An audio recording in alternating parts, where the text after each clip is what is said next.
محترم حاضرین جمعہ، میں آج جس موضوع کو لے کر حاضر ہوا ہوں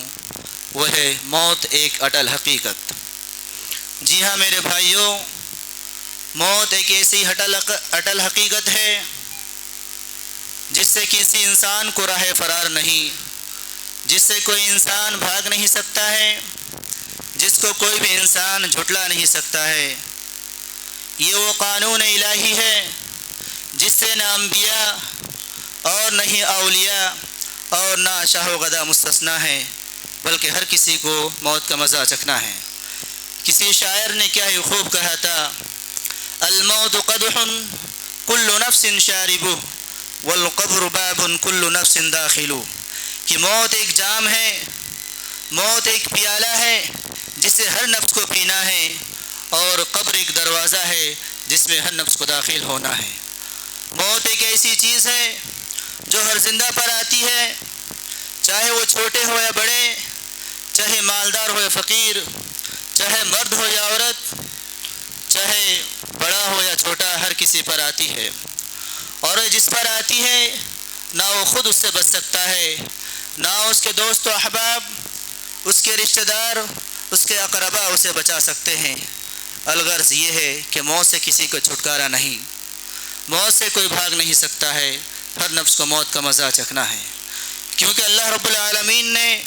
قرآن مجید کے اندر دو ٹوک انداز میں فیصلہ کرتے ہوئے ارشاد فرمایا، سورۃ الانبیاء آیت نمبر 34-35 کے اندر اپنے نبی کو مخاطب کرتے ہوئے اللہ تعالیٰ کہہ رہے ہیں، وَمَا جَعَلْنَا لِبَشَرٍ مِّن قَبْلِكَ الْخُلْدَ أَفَإِن مِتَّ فَهُمُ الْخَالِدُونَ۔ اے نبی، آپ سے پہلے ہم نے کسی بھی لوگوں کو یا کسی بھی انسان کو ہمیشہ کی زندگی نہیں دی ہے کہ آپ فوت ہو جائیں، أَفَإِن مِتَّ فَهُمُ الْخَالِدُونَ، کہ آپ فوت ہو جائیں تو یہ لوگ ہمیشہ زندہ رہنے والے ہیں؟ نہیں، کل نفس ذائقۃ الموت، بلکہ ہر نفس کو موت کا مزہ چکھنا ہے۔ گویا کہ اس آیت کریمہ کے اندر اللہ تعالیٰ اپنے نبی کو مخاطب کرتے ہوئے کہہ رہے ہیں، اے محمد صلی اللہ علیہ وسلم، نہ آپ سے پہلے ہم نے کسی انسان کو ہمیشگی دی ہے اور نہ ہی آپ ہمیشہ زندہ رہنے والے ہیں، بلکہ ہر نفس کو موت کا مزہ چکھنا ہے۔ کسی شاعر نے کیا ہی خوب کہا تھا، لو کان فی الدنیا بقاء لما مات خیر المرسلین محمد، کہتے کہ اس دنیا کے اندر کوئی چیز باقی رہنے والی ہوتی، اس دنیا کے اندر کوئی چیز ہمیشگی والی ہوتی تو پھر ہم اور آپ کے آخری نبی جناب محمد مصطفیٰ صلی اللہ علیہ وسلم اس دنیا سے رخصت نہیں ہوتے۔ حضرت ابو ہریرہ رضی اللہ تعالیٰ عنہ بیان کرتے ہیں کہ جب موت کے فرشتے کو حضرت موسیٰ علیہ السلام کی طرف بھیجا گیا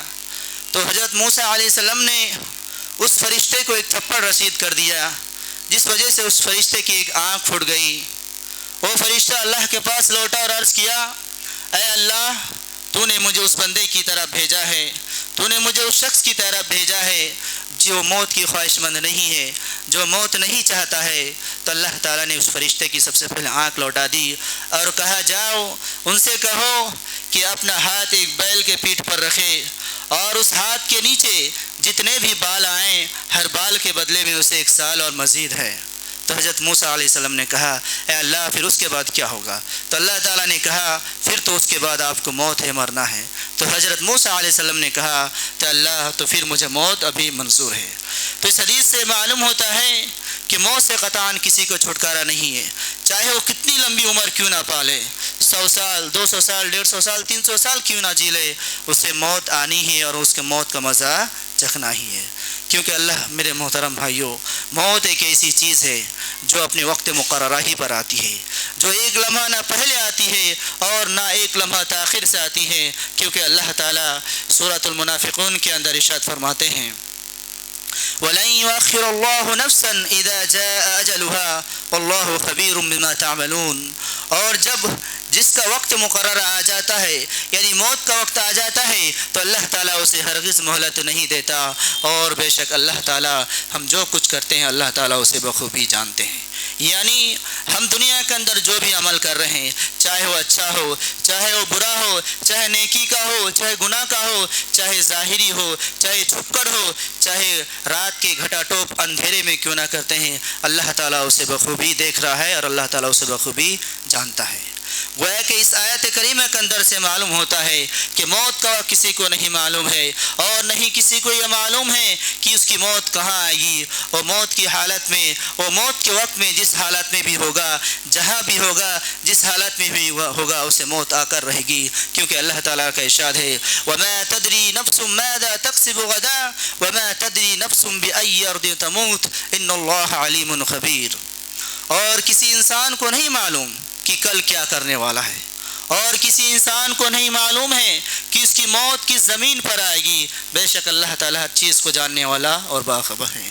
تو گویا اس آیت کریمہ کے اندر سے معلوم ہوتا ہے کہ موت کا وقت کسی کو نہیں معلوم ہے، اور نہیں اسے معلوم ہے کہ اس کی موت کہاں آئے گی، اپنے گھر میں یا اپنے گھر سے باہر، اپنے وطن میں یا اپنے غیر وطن میں، اپنی جوانی میں یا اپنی بڑھاپے میں، اپنی خواہشات کو پوری کرنے سے پہلے یا اپنی خواہشات کو پوری کرنے کے بعد، کسی کو کچھ نہیں معلوم ہے، کیونکہ اللہ تعالیٰ کا ارشاد ہے سورۃ النساء کے اندر، اللہ تعالیٰ ارشاد فرماتے ہیں قُلْ أَيْنَمَا تَكُونُوا يُدْرِكْكُمُ الْمَوْتُ وَلَوْ كُنْتُمْ فِي بُرُوجٍ مُشَيَّدَةٍ، کہ جس موت سے تم بھاگ رہے ہو وہ تمہیں آ کر ہی رہے گی، گویا تم مضبوط قلعوں میں کیوں نہ بند ہو جاؤ۔ اور ایک موت ایک ایسی چیز ہے جو آج دنیا کے اندر اتنا ٹیکنالوجی آ چکی ہے، آج دنیا اتنا آگے جا چکی ہے، لیکن موت ایک ایسی چیز ہے جس کو کوئی ٹال نہیں سکا ہے، جس کو کوئی جھٹلا نہیں سکا ہے۔ اسی طرح اللہ تعالیٰ ارشاد فرماتے ہیں سورۃ الجمعہ کے اندر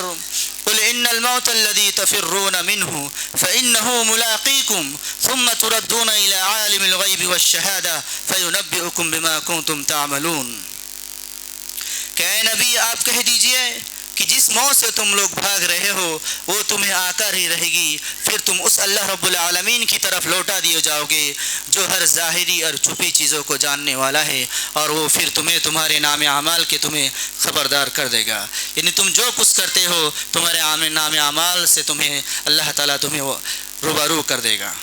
محترم بھائیوں، عزیزان گرامی، یہ جو تمام آیتیں میں نے آپ کے سامنے ذکر کی ہے، ان کا خلاصہ یہ ہے کہ موت ایک ایسی اٹل حقیقت ہے جس کو کوئی ٹال نہیں سکتا، جس کو کوئی جھٹلا نہیں سکتا ہے، جس کا کسی کے وقت نہیں معلوم ہے، اور یہ اپنے وقت مقرر ہی پر آتی ہے، چاہے کسی انسان کو پسند ہو یا نہ ہو، بہرحال اسے آ کر ہی رہتی ہے۔ لہٰذا ہم انسانوں کو چاہیے کہ موت سے پہلے وقت کو غنیمت جانیں، اس وقت کو اللہ تعالیٰ کے توبہ استغفار میں لگائیں، اللہ تعالیٰ کو راضی کرنے میں لگائیں، تاکہ جب ہماری موت آئے تو ہم اس حالت میں ہوں کہ اللہ تعالیٰ ہم سے راضی ہو۔ ورنہ اگر کوئی اس غلط فہمی میں زندگی گزر رہا ہو، ابھی تو جوانی ہے، ابھی تو وقت ہے، بڑھاپا آئے گا تو توبہ استغفار کر لیں گے، لیکن خدا نہ خواستہ اگر ایسی حالت میں اس کی موت آ جائے تو اس شخص سے بڑھ کر سیاہ بختی اور اس شخص سے بڑھ کر گناہ گار اور کون ہو سکتا ہے۔ اسی لیے اللہ تعالیٰ نے سورۃ المنافقون کے اندر ارشاد فرمایا وَأَنفِقُوا مِمَّا رَزَقْنَاكُمْ مِن قَبْلِ أَن يَأْتِيَ أَحَدَكُمُ الْمَوْتُ فَيَقُولَ رَبِّ لَوْلَا أَخَّرْتَنِي إِلَىٰ أَجَلٍ قَرِيبٍ فَأَصَّدَّقَ وَأَكُن مِّنَ الصَّالِحِينَ۔ اللہ تعالیٰ کہہ رہے لوگوں، جو کچھ مال و دولت ہم نے تمہیں دی ہے ان میں سے موت سے پہلے اللہ کے راہ میں خرچ کر دو، ورنہ ایسی حالت نہ آ جائیں کہ تم سوائے کف افسوس کے سوا تمہیں کچھ ہاتھ نہ لگے، اور پھر تم اللہ تعالیٰ سے کہو اے اللہ تعالیٰ تو نے مجھے تھوڑی مہلت کیوں نہ دی تاکہ تیرے راہ میں صدقہ و خیرات کر کے تیرے نیک لوگوں میں شمار ہو جاتا۔ محترم بھائیو، گویا موت کے وقت یا آخری وقت میں ہم نیکی کی تمنا یا نیک لوگوں میں ہو جانے کی تمنا، یہ کچھ کام نہیں آنے والا ہے۔ لہٰذا انسان کو چاہیے جو ابھی وقت ہمیں ملی ہوئی ہے اس وقت کو غنیمت جانے اور اللہ تعالیٰ کو راضی کریں، اللہ تعالیٰ کو توبہ استغفار کر کے جب ہماری موت آئے تو جب اللہ تعالیٰ ہم سے راضی ہو۔ میں اللہ سے دعا کرتا ہوں اللہ تعالیٰ ہم تمام لوگوں کو موت سے پہلے کے وقت کو غنیمت جانتے ہوئے اس پر توبہ استغفار کرنے کی توفیق عطا فرمائیں، آمین۔ اسی طرح میں ایک نقطہ اور ذکر کرنا چاہوں گا موت کی یاد کے حوالے سے۔ میرے بھائیوں، موت سے کبھی بھی غافل نہیں ہونا چاہیے، ہمیشہ موت کو یاد رکھنا چاہیے، اور ہمیں ان لوگوں کے بارے میں یا ان دوستوں اور رشتہ داروں کے بارے میں سوچنا چاہیے جو کل تک ہمارے ساتھ تھے، جن کے ساتھ کل ہم اٹھتے بیٹھتے تھے، آج وہ مٹی کے ڈھیر تلے دب چکے ہیں۔ بڑی حیرت ہوتی ہے ایسے لوگوں پر جو اپنے کاندھوں سے کئی جنازہ اٹھا چکا ہو، اپنے ہاتھوں سے کئی لوگوں کو دفن کر چکا ہو، اپنے آنکھوں سے قبرستان کے خوفناک منظر دیکھ چکا ہو، اپنی کانوں سے موت کی اچانک خبرات سن چکا ہو، پھر بھی ایسے لوگ موت سے غافل ہیں۔ کیوں میرے بھائیوں؟ ہمیں موت سے غافل نہیں ہونا چاہیے۔ ابن قدامہ رحمہ اللہ علیہ نے موت کی یاد کے حوالے سے لوگوں کو تین حصوں میں تقسیم کیا ہے۔ ایک وہ شخص ہے جو دنیا کی محبت میں، دنیا کی لغزشوں میں ڈوبا ہوتا ہے اور اس کی طلب دن و رات ایک کرنے کی دنیا کی ہوتی ہے، دن و رات ایک کر دیتا ہے دنیا کی طلب میں۔ ایسے شخص موت سے غافل رہتا ہے اور کبھی بھی اگر اس کو موت یاد آ جائے تو اسے نفرت کرتا ہے۔ دوسرا وہ انسان ہے جو موت کو زیادہ سے زیادہ یاد کرتا ہو اور موت کے یاد کر کے وہ اللہ تعالیٰ سے ڈرتا ہو، توبہ استغفار کرتا ہو۔ کبھی کبھار وہ موت سے نفرت اس لیے کرتا ہے کہ اپنے آپ کو گناہ گار تصور کرتا ہے، اس کی خواہش ہوتی ہے کہ موت سے پہلے اور وہ توبہ استغفار کر لے اور اللہ تعالیٰ کے راضی کر لے، اور اس کی تمنا ہوتی ہے کہ جب وہ اس کی موت آئے تو اس حال میں آئے کہ اللہ تعالیٰ اس سے راضی ہو۔ اسی طرح تیسرا انسان وہ ہوتا ہے جو موت کو ہمیشہ یاد رکھتا ہے، کبھی بھی اس سے غافل نہیں ہوتا ہے۔ اس کی تمنا یہ ہوتی ہے کہ جب تک یہ جلدی سے اس دنیا سے رخصت ہو کر اللہ تعالیٰ سے جا ملے اور نعمتوں والے گھر میں جا پہنچے۔ ان تینوں میں سے میرے بھائیوں سب سے بہتر انسان وہ ہے جو موت کو سب سے زیادہ یاد کرنے والا ہو، کبھی بھی موت سے غافل نہیں ہونے والا ہو۔ اسی طرح دوسرا انسان وہ ہے، اس میں اچھا دوسرا انسان وہ ہے جو موت کو زیادہ سے زیادہ یاد کرتا ہو اور اس سے توبہ استغفار کرتا ہو اور اللہ تعالیٰ کو راضی کرنے میں لگا ہو۔ سب سے بدتر اور سب سے برا انسان وہ ہے جو دنیا کی محبت میں ڈوبا ہوتا ہے اور موت سے نفرت کرتا ہے اور دن و رات وہ دنیا کی طلب میں رہتا ہے۔ تو ایسے شخص کے بارے میں اللہ کے رسول نے کہا تھا کہ جو دنیا میں جکڑ چکے ہیں، دنیا کی لغزشوں میں ڈوب چکا ہے، اگر وہ اللہ کی راہ میں آنا چاہتے ہو، اگر وہ کم بیک کرنا چاہتا ہو تو اس کو چاہیے اللہ کے رسول کی اس حدیث کو یاد کریں، اکثروا ذکر هذه اللذات الموت فانه لم يذكر احد في ضيق من العيش الا وسعه عليه۔ اے لوگوں، لذتوں کو توڑ دینے والی، دنیا سے بے رغبتی کر دینے والی کوئی چیز ہے تو وہ ہے موت۔ موت کو زیادہ سے زیادہ یاد کیا کرو کیونکہ یہ دنیا کی لذتوں کو توڑ دیتی ہے، یہ آخرت کی یاد دلاتی ہے۔ جو شخص بھی موت کو تنہائی میں یاد کرتا ہے اللہ تعالیٰ اسے خوشحال بنا دیتے ہیں۔ اسی طرح عبداللہ بن عمر رضی اللہ تعالیٰ عنہ بیان کرتے ہیں کہ میں اللہ کے رسول کے ساتھ بیٹھا ہوا تھا، اچانک ایک انصاری صحابی اللہ کے رسول کے پاس آیا اور سلام کہا اور اللہ کے رسول سے پوچھا، اللہ کے رسول لوگوں میں سب سے اچھا انسان کون ہے؟ تو اللہ کے رسول نے ارشاد فرمایا، احسنہم اخلاقا، جن کے اخلاق اچھے ہو، جن کے بیہیویئر اچھا ہو، جس کے کیریکٹر اچھا ہو، وہ سب سے اچھا انسان ہے۔ تو صحابی نے پھر عرض کیا، اللہ کے رسول مومنوں میں سب سے عقل مند مومن کون ہے؟ تو اللہ کے رسول نے فرمایا، مومنوں میں سب سے عقل مند مومن وہ ہے جو موت کو زیادہ سے زیادہ یاد کرنے والا ہو، موت کے بعد آنے والے مراحل کی زیادہ سے زیادہ تیاری کرنے والا ہو، وہی زیادہ عقل مند ہے۔ میرے محترم بھائیو، اس حدیث پر غور کریے، اللہ تعالیٰ اللہ کے رسول نے کہا عقل مند مومن وہی ہے جو موت کو زیادہ سے زیادہ یاد کرنے والا ہو اور موت کے بعد آنے والے مراحل کی سب سے زیادہ تیاری کرنے والا ہو۔ لیکن آج دنیا کا معاملہ اس کے برعکس ہے۔ آج دنیا میں اس کو عقل مند سمجھا جاتا ہے جو اپنے فیوچر کے لیے انویسٹ کر رکھا ہو، اپنی بیوی بچوں کے فیوچر کے لیے سوچ رکھا ہو اور اس دنیا کے اندر آگے سے آگے جانے کی تمنا رکھتا ہو۔ میرے بھائیوں، میں یہ نہیں کہتا ہوں کہ آپ اپنے فیوچر کے بارے میں نہ سوچیے، لیکن ایک سچا مومن اور ایک عقل مند مومن وہی ہے جو اپنے فیوچر آخرت کو سمجھتا ہو، کیونکہ ہم اس دنیا میں اندر چند دنوں، چند مہینوں، چند سالوں کے لیے آئے ہوئے ہیں، ہمیں اس دنیا سے رخصت ہونا ہے۔ تو لہٰذا ایک عقل مند مومن وہی ہے جو اپنے فیوچر آخرت کو بنائے ہو اور اس دنیا میں جو وقت ملا ہو اس کو آخرت کی تیاری کرنے میں لگا ہوا ہو، ورنہ ہر کسی کو اس دنیا سے جانا ہے۔ آپ چاہے کروڑ پتی ہو، آپ لاکھ پتی ہو، آپ چاہے غریب ہو، آپ امیر ہو، آپ چھوٹے ہو بڑے ہو، اس دنیا سے ہمیں رخصت ہونا ہے۔ تو لہٰذا جب اس دنیا سے ہمیں رخصت ہونا ہی ہے تو ہم عقل مند مومن بنیں اور آخرت کی تیاری کریں اور جو وقت ملی ہے اس وقت کو زیادہ سے زیادہ نیکی کرنے کی کوشش کریں۔ اسی طرح ابن قدامہ رحمہ اللہ علیہ نے موت کی یاد کے حوالے سے کہتے ہیں کہ جو لوگ موت کو زیادہ سے زیادہ یاد کرتے ہیں اللہ تعالیٰ ان کو تین طریقے سے عزت کرتے ہیں۔ ایک عزت ان کی وہ ہوتی ہے کہ اس کو توبہ استغفار کی توفیق جلدی مل جاتی ہے۔ جو لوگ موت کو زیادہ سے زیادہ یاد کرتے ہیں اللہ تعالیٰ اسے توبہ استغفار کی جلدی توفیق مل جاتی ہے۔ اسی طرح ایک عزت ان پر اللہ تعالیٰ یہ کرتے ہیں موت کو جو یاد کرتا ہے کہ وہ جتنا کماتا ہے اس کے گھر والوں کے لیے اپنے لیے اسے قناعت نصیب ہوتی ہے، یعنی اس میں اس کے لیے گھر والے خوشی کے ساتھ زندگی گزار لیتے ہیں۔ اسی طرح اللہ تعالیٰ ان کی ایک عزت یہ کرتے ہیں کہ جو لوگ موت کو یاد کرتے ہیں وہ عبادت کرتے ہیں تو لذت و نشاط محسوس ہوتی ہے، یعنی عبادت کرنے میں اس کو خوشی ہوتی ہے، تلاوت کرنے میں، نماز پڑھنے میں، روزہ رکھنے میں اس کو خوشی ہوتی ہے اور اس کو اچھا لگتا ہے۔ اسی طرح جو لوگ موت کو بھلا دیتے ہیں، موت سے غافل رہتے ہیں، اللہ تعالیٰ دنیا میں ان کا 3 طریقے سے سزا دیتے ہیں۔ 3 طریقے سے اللہ تعالیٰ ان پر دنیا ہی میں اسے سزا دیتے ہیں۔ ایک سزا ان کی یہ ہوتی ہے کہ وہ اس کو جلدی توبہ استغفار کی توفیق نہیں ملتی۔ ہمارا آپ کو معلوم ہے کتنے آپ ایسے لوگوں کو جانتے ہیں کہ اگر ان سے کہو کہ آپ نماز کیوں نہیں پڑھتے، آپ روزہ یعنی آپ حج وغیرہ آپ عبادت کیوں نہیں کرتے، تو کہتے ہیں کہ میری خواہش تو ہے نماز پڑھنے کی، لیکن میں ایسا جاب کرتا ہوں، میں ایسا کام میں بزی ہوں کہ میں آ نہیں پاتا ہوں، چھوڑ نہیں پاتا ہوں۔ میرے محترم بھائیو، وہ آ نہیں پاتا یہ بات نہیں ہے، اللہ تعالیٰ اسے لانا ہی نہیں چاہتا ہے۔ اللہ تعالیٰ ایک طریقے سے دنیا ہی میں سزا دیتے ہیں، کوئی عبادت سے اس کو اللہ تعالیٰ دور کر دیتا ہے۔ اسی طرح جو لوگ موت کو بھلا دیتے ہیں، ایک سزا ان پر یہ ہوتی ہے کہ وہ جتنا کماتا ہے اس پر قناعت نصیب نہیں ہوتی، یعنی اس کے دل اس کے گھر والوں کے لیے بس نہیں ہوتی اور خواہشات انہیں جنم لے لیتی ہے۔ اسی طرح ایک سزا اللہ تعالیٰ دنیا میں ان لوگوں کو اسی دیتے ہیں جو لوگ موت سے غافل رہتے ہیں،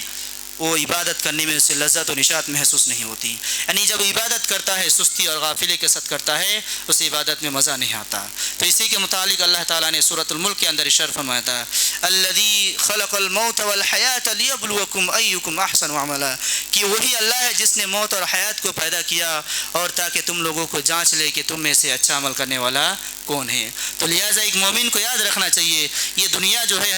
ہمارے لیے ایگزام گاہ ہے، امتحان گاہ ہے۔ ہم یہاں پر اللہ تعالیٰ نے ہمیں کچھ مدتوں کے لیے بھیجا ہے، پھر ہمیں دنیا چھوڑ کر جانا ہی ہے۔ تو لہٰذا اس امتحان گاہ کو، اس دنیا کو ہم دل لگائے نہ بیٹھیں، اس دنیا کو ہم چند دنوں کی زندگی کو ہم اللہ کے راہ میں عبادت کرنے میں لگائیں تاکہ جب ہم اس دنیا سے جائیں تو اللہ تعالیٰ ہم سے راضی ہوں۔ اسی طرح اللہ کے رسول نے ایسا نسخہ بتایا ان لوگوں کے لیے جو لوگ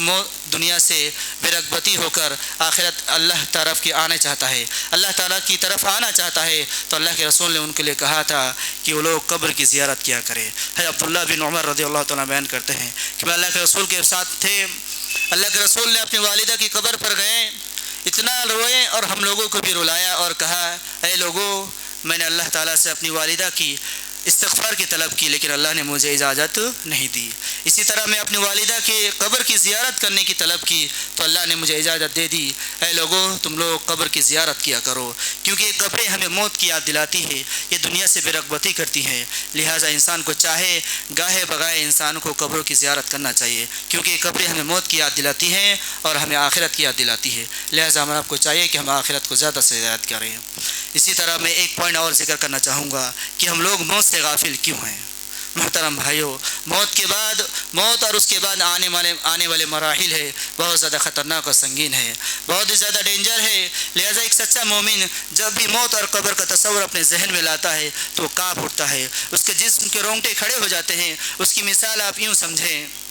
کہ ایک انسان ہو، اس کو ایک خطرناک سفر طے کرنا ہو اور وہ سفر اس کے لیے لازمی ہو، اس سے پیچھے نہیں ہٹ سکتا ہو، اور اسے بھی کہہ دی جائے کہ تمہارے پاس 2 دن ہیں، اگر ان 2 دنوں میں تم نے تھوڑی بہت ریسرچ کر لیے، تھوڑی بہت جانکاری لے لیے تو ہو سکتا ہے کہ تمہاری سفر کی خطرناکی کچھ کم ہو جائے۔ تو کیا وہ انسان 2 دن اپنا ٹائم ویسٹ کرے گا؟ بالکل نہیں میرے بھائیو، وہ دن و رات محنت کر کے اپنی سفر کی خطرناکی کو کم کرنے کی کوشش کرے گا۔ بالکل اسی طرح آخرت کی سفر ہے میرے بھائیو، جس کی پہلی منزل قبر ہے۔ جی ہاں، یہ وہی قبر ہے جو بالکل تنگ و تاریک ہے، بالکل اندھیری جگہ ہے، جہاں نہ ہمارے دوست کام آئیں گے، جہاں نہ ہمارے رشتہ دار کام آئیں گے، اور جہاں نہ ہمارے وہ لوگ کام آئیں گے جن کے لیے ہم دن و رات ایک کر کے محنت کرتے ہیں۔ کوئی بھی ہمارے قبر میں کوئی کام نہیں آنے والا ہے۔ کسی شاعر نے کیا حکم کہا تھا، کہا احباب نے ہر دفن کے وقت اب وہاں کا حال کیا جانے، لحد تک آپ کی تعظیم کر دی، آگے آپ کے نام اعمال جانے۔ تو آگے ہمارے ساتھ کیا ہونے والا ہے دنیا میں کوئی نہیں جانتا، اسی لیے ہمارے جو نام عمل ہے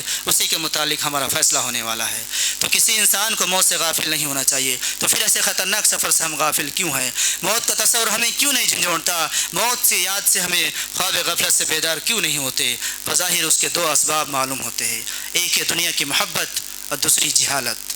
رہی بات دنیا کی محبت تو دنیا کی محبت میں ہم اس طرح ڈوب چکے ہیں، اس قدر غرق ہو چکے ہیں کہ ہم نے آخرت کو بھلا دیا ہے، آخرت کو پس پوچھ ڈال چکے ہیں۔ ہمیں ہمارے باپ دادا کو بارے میں سوچنا چاہیے، جس طرح وہ لوگ اس دنیا کے چھوڑ کر چلے گئے ہیں، ہمیں بھی ایک دن اس دنیا کے چھوڑ کر چلے گئے جانا ہے۔ لیکن افسوس صد افسوس،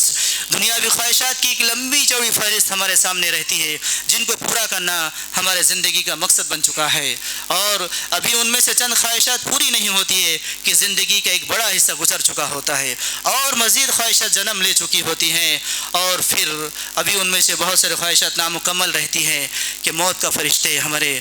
دروازے میں آ پہنچتا ہے، تب سوائے افسوس کے کچھ ہاتھ نہیں لگتا۔ لہذا انسان کو چاہیے، حضرت ابو ہریرہ بیان کرتے ہیں کہ اللہ کے رسول نے فرمایا لا يزال قلب الكبير شابا في سنتين في حب الدنيا وطول العمر، صحیح بخاری، کہ دو چیزیں ایسی ہیں جو انسان عمر دراز انسان کے دل بھی جوان رہتا ہے، دو چیزیں ایسی ہیں جو عمر دراز انسان کے دل بھی جوان رہتا ہے، ایک ہوتی ہے دنیا کی محبت اور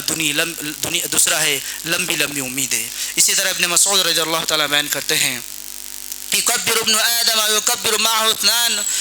حب المال وطول العمر، کہ ابن آدم جیسے جیسے بڑا ہوتا ہے اس کے ساتھ دو چیزیں بھی بڑی ہوتی ہے، ایک لمبی لمبی زندگی کی امیدیں اور دنیا کی محبت۔ تو ابن آدم ہمارا آپ ذرا سوچے تو ہمیں یہ سمجھنا چاہیے کہ موت نے ہمیں چاروں طرف سے گھیر رکھا ہے، موت نے ہمیں چاروں طرف سے گھیر رکھا ہے۔ عبداللہ بن مسعود رضی اللہ تعالیٰ بیان کرتے ہیں کہ اللہ کے رسول نے ایک مربع نما لکیر کھینچی، چار کونے والی لکیر، اور پھر اس لکیر کے بیچ ایک لمبی لکیر کھینچی جو ایک طرف سے باہر جا رہی تھی، پھر اس لمبی لکیر کے دائیں بائیں اللہ کے رسول نے چھوٹے چھوٹے لکیریں کھینچی، پھر کہا کہ لوگوں یہ جو بیچ کی لکیر ہے یہ انسان ہے، اور یہ جو چار چوکون نما لکیر ہے یہ اس کی موت ہے جس کو اس نے چاروں طرف سے گھیر رکھا ہے، اور یہ جو چھوٹی چھوٹی لکیریں ہیں یہ اس کی بلا ضرورت چیزیں ہیں، بنا غیر دائمی ضرورتیں ہیں جو اسے گھیر رکھی ہے۔ اگر ان چیزوں سے بچ جاتا ہے تو اس کی خواہشات اسے عادت پہنچتی ہے، اگر اپنی خواہشات سے بچ جاتی ہے تو یہ ضرورتیں جو اس کو پکڑ لیتی ہے۔ تو لہٰذا انسان کو موت سے غافل نہیں ہونا چاہیے، موت کو زیادہ سے یاد کرنا چاہیے، اور عبداللہ بن عمر کی وہ حدیث یاد رکھنا چاہیے۔ عبداللہ بن عمر کہتے ہیں کہ اللہ کے رسول نے میرے کاندھے پر ہاتھ رکھا اور کہا اے عبداللہ کن فی الدنیا کأنک غریب او عابر سبیل، اے عبداللہ کہ دنیا میں اس طرح رہو کہ گویا تم ایک اجنبی ایک مسافر ہو۔ اور اسی طرح عبداللہ بن عمر کہا کرتے تھے اے لوگوں دنیا میں اس طرح رہو کہ صبح ہو جائے تو شام کا انتظار مت کرو، اور شام ہو جائے تو صبح کا انتظار مت کرو، اور اپنی تندرستی میں اتنا نیک عمل کر لو کہ اپنے بیماری میں کام آ جائے، اور اپنی زندگی میں اتنا نیک عمل اور اتنا نیکی کما لو کہ تمہیں آخرت میں وہ کام آ جائیں۔ لہذا ان تمام باتوں کا خلاصہ یہ ہے کہ ہمارا ایک سچا مومن، ایک عقل مند مومن ہوتے ہوئے ہم موت کو زیادہ سے یاد کریں، اور اللہ سے توبہ استغفار کریں، اللہ تعالیٰ کو اس دنیا میں جو وقت ہمیں ملی ہے اس وقت کو غنیمت جانتے ہوئے اپنی موت کو زیادہ سے زیادہ یاد کر لیں، تاکہ اس دنیا سے جب ہم جائیں تو اللہ تعالیٰ ہم سے راضی ہو۔ میں اللہ تعالیٰ سے دعا کرتا ہوں اللہ تعالیٰ ہم تمام لوگوں کو زیادہ سے زیادہ توبہ استغفار کرنے کی توفیق عطا فرمائے، آمین۔